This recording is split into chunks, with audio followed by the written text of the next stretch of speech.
Come with us now as we take you on a journey from the heart of New South Wales through the Hunter Valley to the beautiful beaches of the Central Coast. Over 4 episodes, we'll be exploring the iconic and rugged landscapes on offer from Dubbo to Nelson Bay and all the other surprises in between.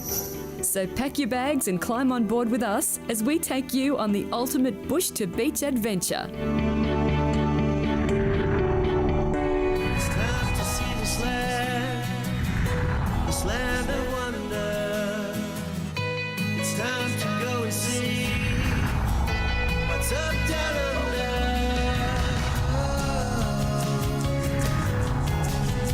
What's up down under. G'day and welcome to the show. This is our 4th and final episode from our journey from Dubbo through to Nelson Bay. And it's all been brought to you thanks to our good mates at Galaxy Caravans, Lotus Caravans, and of course G&S Chassis. This is going to be a fantastic show, so buckle up and join us as we show you What's up, down under. Picking up from where we left off last week, we find ourselves in the iconic New South Wales beachside city of Newcastle at the beautiful Stockton Beach Holiday Park. But before we get on the road to our final destination of the trip, we're going to take one last look around Newcastle in a very unique way. Well, we've had a bit of a poke around Newcastle, but figure the best way to find everything that's really exciting is to find a local tour operator who knows all the best spots, and we just discovered one with a bit of a twist. That's right, Mako. We've arrived at Newcastle's famous tram tours, and our driver Chris is going to show us some of the highlights of this city. All aboard! The famous Newcastle tram tour was a really great trip. It was just over an hour and we got to see some of the real highlights of what Newcastle has to offer. One thing that really stood out to me, which I loved in particular, and I could have spent a long time there, was the Anzac Memorial Walk that they'd installed just a couple of years ago. The Anzac Memorial Walk is one of the attractions that we've come to today. Now, it was built about 5 years ago, and it's as a memorial to all the service people from the Hunter region that went to World War I specifically. What's really touching about it is that they've got all the names of the people from this area that went to World War I stamped into these walls, and you can see where the families must come and show their friends or the children, and so you can see the families that are still in the area because the names are actually quite marked from people rubbing it. And people are coming and putting little memorials to their grandfathers or their great-grandfathers, in this case with photocopies of letters he'd sent home to his wife and his pay slips and everything. It's a must-see when you come down here, that's for sure. Highly recommended. Get on the tram. Even though it's not a real tram, it's a bus that looks like a tram, but it's a cool experience. What a great way to see this wonderful city, and we went to some nooks and crannies that I never knew existed. Absolutely, highly recommended. Next time you're here, make sure you do it. Now, speaking of in Newcastle, we're about to not be in Newcastle because we are off to Nelson Bay, so we better get back to the park and get ourselves organised. We're about to hit the road from Newcastle to Nelson Bay, and I thought I'd catch up with Mark and just get some more information on the chassis. Mark, what's the most common question you get from people out there that use your chassis? What do I do if I've got a chip or a scratch in my paint? That's probably the most commonly asked question. And what do they do? It's not too difficult. You can do it yourself. Grab a wire brush, bit of sandpaper, clean up the affected area, and then touch it up with a bit of silver gel or high zinc content anti-rust paint. And if you really want to get the paint matched up, give us a call. We'll help you out with a can of aluminium paint, aluminium enamel, or head off to your local hardware store and try and match it up yourself. It's really only an aesthetic problem, but isn't it? It's not really affecting the structural integrity of the chassis. That's right, Macca. The steel has a coating on it already that protects it from really rusting badly. Nice. Simple as that. Just under an hour north of Newcastle, we rolled into the stunningly beautiful region of Nelson Bay for what would be our final stop of the trip. And a great place to stay in this fantastic part of the world is the Shoal Bay Holiday Park. We've just turned up here in Nelson Bay and based ourselves here at the Shoal Bay Holiday Park. And what a top spot to put yourself while you explore the region. It's got everything you're going to need. You've got your powered sites, unpowered sites, cabin, kids' play areas. The beach is literally just there. But I'm going to head off, hit town and see what I can find to explore. Just a couple of k's down the road from Nelson Bay is the Irukandji Shark and Ray Encounter. And the word encounter makes the mind boggle. Let's go inside and see what they've got in store for us. Brian, shark and ray encounter. Can you define the word encounter for me? What we try to do here is we're taking people to meet these amazing creatures, to show a different light around sharks and rays. A lot of times we're afraid of them, but in reality these are the most amazing creatures on Earth, and we hope to develop a connection with them, so we take you to actually meet them. The Irukandji shark and ray encounter, wow. Let me say first off, you know, like there's aquariums and there's aquariums, but this is quite a different experience because it gives you the opportunity to get up in the water, get up close and personal, patting the rays, patting the fish, feeding them by hand, and I've never done anything like that in my life. Well, Macca, we're upping the ante now. We started off with the little kids, now we're in with the big boys. A bit like the town pool, you know, you've got the shallow and the deep end. I think we're working our way up to the deep end. This is much more serious in here. You can tell there's the depth of the water. The bit that unnerves me is not the sharks and the stingrays, it's Tanya grabbing me every time a shark grabs her.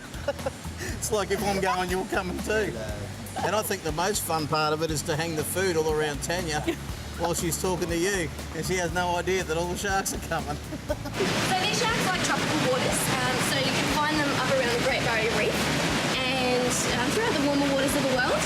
And they do also like fairly shallow waters, so they can be seen in waters as shallow as 70 centimetres, which is actually shallower than the water you're standing in. So if you were, say, in a pig wetsuit, they're not going to mistake you for a seal. It's a completely different set. I'm going straight out and buying a pink wetsuit. I don't know where else you could go. Hop in the tank with the rays and sharks, and all of a sudden there's these rays, and I'm talking big rays, flapping their wings in the air and slapping Mark in the face. You know, We'll just do one soft touch just to get to know you. You know, don't want to do it too soon. All right? just spent a couple of weeks with the guy. We all got pretty close on the road, and there he is, getting a belting from a ray. I just found myself having a little chuckle on the inside that ended up on the outside. I couldn't help it. Well, there you go. Now we know what a shark and ray encounter is. Well, from one encounter to the next, we're about to hit the beach and go on a four-wheel drive tag-along tour. So why don't you come along? Coming up after the break, we take to the sandy dunes of Nelson Bay on a very special tour. What's up down under? Well, it would be remiss of us to do an off-road journey ending up in Nelson Bay, the home of some of the most beautiful beaches in Australia, and not get out and explore them. That's why we've hooked up with Bruce from Four Wheel Drive Tag-Along Tours to show us all around this area. Bruce, what are we going to see today, mate? We're going to take you down to a beautiful little bay. First up, Tomaree National Park. Little area least explored down here. And then over the top of the sand dunes for some ups and downs. Do we need to do anything before we actually hit the sand, like with our cars or in for preparation? Yeah, as soon as you've got to air down first up, and we'll let you know what to do from there. It changes every day. They are mobile sand dunes. I'm just going to make it up as we go along, and we'll hope for the best. Excellent work. Let's do this. It's really good to rock up in a local area and explore it with a local. And Bruce and Nicole, locals, they knew all the tricks, all the bits, that every tree, every rock, every secret little bay. And didn't they take us to a couple of secret spots that were absolutely magnificent? They took us first off to this little bay, and it was just spectacular. There was Little Rock, Big Rock and 1 Mile Beach that you could enjoy the vista of. What a top spot. Great view. And again, like a lot of places in Australia, you get to have it all to yourself, don't you? And then to get up on the dunes, you know, like as a long-term four-wheel driver, we have to run with gut feelings when we get places. You have to say, how much air should I let out of my tyres? I'm not sure how soft the sand is. I don't know what the terrain's like. To have that local there with you to say, hey, just drop them to 18 here. This is what you should do there. Just takes a lot of the time-consuming part of setting yourself up to explore an area, and well worth the trip. Poor old Sal from G&S Chassis got bogged at one stage, and we were about to go down this massive sand dune, and I thought, I'm out of here. I'm going to get in with Nicole, who's had all this experience, and my nerves were more settled with her in the car behind the wheel. This is the bit we're talking about. Drops probably 40 metres down, virtually 60 degrees. There we go. I can't think of a better way to end a day in Nelson Bay than what we've done just now. Coming up after the break, Tanya and I whip up a brand new camp cooking classic. What's up down under? Well, the end of the day is approaching and it's time to think about some dinner. Tanya has a plan and I don't know what it is yet. We're going to have fish tacos tonight for dinner. Olé, fish tacos! What have I got to do? You tell me what to do and I'll just do it. Can you cook the fish? I can do that, no worries at all. Right, a little bit of the chitin olive oil and skin side down Okie first. dokie, yep. Okay, so that'll take a couple of minutes, but in the meantime, what I've chopped up prior to joining you this afternoon is some avocado, some tomatoes, some capsicum for a little bit of extra crunch, and some sugarloaf cabbage.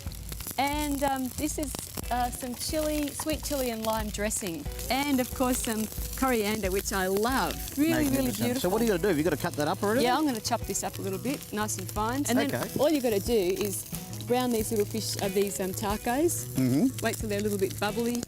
Don't overcook them because then they get too much crunch, so you want to be able to fold them still. So I reckon the fish is ready to turn. Give them a bit of a flip over. You reckon that skin's going to be... Oh, look at listen that. to that. Good. I reckon that second side's not going to take long at all. No. Do we need to cut it up? Yeah, when it comes out? yeah, so we'll let it rest for a few minutes and then we'll just cut it up, slice it up. And while we're slicing it up, we can cook the tortilla and then we're ready to get stuck into it. Well, I reckon this salmon is about done. Yeah, it looks beautiful. Do you want to just call it? put it on the plate and Okey then dokey. we can just let it rest for a couple of minutes? The next thing we do is put just a little bit of butter in the pan and we'll put in the tortilla, let that cook away till it just starts to crisp up a little bit. So how much butter do I put? About Good that much? stuff. Yep. Pop her in? Yep. Just like that. So how long do I leave that for? Just till it starts to bubble a little bit and get a bit crispy. But tell me, Macca, we're at the end of this fantastic journey. We started in Dubbo and we've ended up here in Nelson Bay, beautiful part of the country. But gee, it's been a fun trip. Oh, it's been great. I mean, the places we've gone, and as always, the people you meet and the people you see along the way. But this time also the people we've travelled with, you know, with Mark and Sal from G&S coming along with us for the trip, testing out their gear and showing us all about it. It's been really interesting and a couple of really good guys to travel with. I mean, their passion for their product and their business runs out of their ears. It's absolutely amazing. And, you know, and a chassis is a part of a caravan that people don't sort of look at, but it is the basis of a good caravan. If you don't have a good chassis under there, a good foundation, you're never going to have a good caravan for long, and these guys are so passionate about it. Yeah, I'm just going to cut a little bit of the fish. Okie dokie. Getting ready to assemble the taco. So a little bit of the salmon, a little bit of the sugarloaf, crunchy capsicum, some tomato, and avocado. Love avocado. A little bit of jalapeno and a bit of coriander. Ooh, I'll Just a tell you sprinkle. what, it's colourful, isn't it? And a bit of chili lime dressing. Ah, yum, look at that. How good does that look? Wrap it up like this. Oh, look at that, Macca. Look at that. Bon appetiti. Bon appetit, you give that a go. I tell you what, why don't you lot give it a go as well? It's dead simple. Good idea, easy meal, colourful, yummo. Coming up after the break, we finish our bush to beach adventure in a truly special way. What's up down under? We started off in the bush and we've ended up at the beach. And in fact, this morning we're on a very special tourist operation that's going to take us out into the ocean to get in touch with some really special marine life. Yep, we're going to hit the water and I'm going to catch up with Andrew now, who runs the operation, and find out exactly what we're going to see and do. Andrew's the man who's in charge here today. He's got a lot of knowledge on dolphins and how to get out and find them and have a look at them, mate. What are we going to see today? Well, we're hoping to see the short-beaked Pacific common dolphin, mate. They're abundant out here this time of year. Should see them in Providence Bay in numbers, we hope. So what inspired you to get people out here and get them up close and personal with the dolphins? I don't know. I just woke up one day with a dream and I've been following it ever since. And this is what's come of it. Yeah, the first dolphin swim of its kind in the world. That's amazing, mate. So nowhere in the world can you do what we're about to do today. This is completely unique. Absolutely amazing. Well, it sounds good to me. Why don't you lot buckle up, watch us get wet, and get up close and personal with those dolphins. I always had this fascination, as I think most people probably have, with dolphins because, you know, I guess we've all been taught that they're similar to us. They're a mammal and they've got quite a high level of intelligence, and some of us have that and some of us don't. I don't know which I am, but I've always wanted to swim with dolphins. It's just one of those things, I think. They seem like an animal that's pretty cool to swim with. We're going to do it real close today.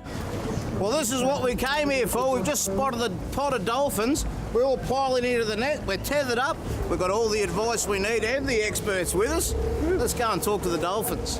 Wow, this is really getting is getting real. It's exciting. They're right below us. When you get in the water and you got your head under there and you see these animals swimming alongside you, and actually gets the feeling that we're not here looking at the dolphins have turned up to look at us. They're inquisitive and they're coming up closer, and they're almost getting alongside you or getting in your face or trying to swim with us. It was just an experience that I've certainly never had before, but I'd certainly like to have it again. That was something else. Get yourself out here, get your head under the water and check those fellas out. Unreal. I've got to say that it was the absolute highlight of my whole trip this time round. To get in the water and be amongst those fantastic dolphins swimming, like you could just reach out and touch them, and the water was so clear. And again, you know, the operators, Andrew and the team, they're just so passionate about what they do. Well, they're still hanging around. It's like they actually want to come up to you. They want to be a part of what you're doing here, and you should be a part of what they're doing. Get out here at least once in your life and have a swim with these guys. 2 thumbs up. Well, folks, that's the end of today's episode, and it's the end of our journey from Dubbo through to Nelson Bay. And it's all been brought to you thanks to our great mates at Galaxy Caravans, Lotus Caravans and G&S Chassis. Make sure you come back and join us again next time as we show you What's up, down under. What's up, down under?